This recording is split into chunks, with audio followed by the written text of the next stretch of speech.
நீ தெய்வ சங்கல்பம் என்ற காட்டில் இருக்கும்போதே ஈகத்தின் போகபாக்கியங்கள் உனக்கு மீண்டும் அருளப்பட்டு அவற்றை நீ அனுமதிக்கப்படும். உன் சேவைகளை பூர்த்தி செய்து கொள்ள அவை உன் முன் கைதுகளைப் போல நிறுத்தப்படும். மகத்தான முடிவுகளையும் ஐஸ்வர்ய சம்பத்துகளையும் நீ ஏற்றுக்கொள்ளும்படி அந்த புனித நிலையே உனக்கு சிபாறு செய்யும். அம்மேலான படிவத்தில் ஞானோதயம் என்ற கரங்கள் அந்த சம்பத்துகளை சேகரித்துக் கொள்ள நீளும். சன்மார்க்க நெறிமுறை என்ற புஜம் அதற்கு சகாயம் அளிக்கும்.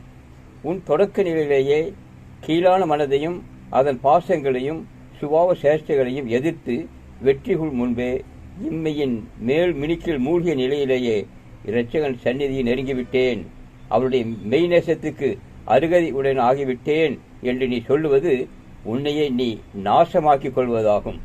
எனவே இந்த இம்மையின் சம்பத்துகளை நாம் நமது காலடியில் போட்டு மிதிக்க வேண்டும். அப்படி மிதிப்பதற்கு உதவுதான் நோட்டா என்று சொல்லப்படும். இந்த நோட்டா என்னும் போர் கவசத்தை நீங்கள் அணிந்து கொள்ளுங்கள். அதை கீழே வைக்க வேண்டாம். ஒவ்வொரு வாரம் அது புதுப்பித்து அந்த நோட்டா என்னும் கவசத்தை அணிந்து கொள்ளுங்கள். தேர்தலில் சரியான முறையில் அதை பயன்படுத்துங்கள். நீங்கள் ஜெயசீலராவீர்கள்.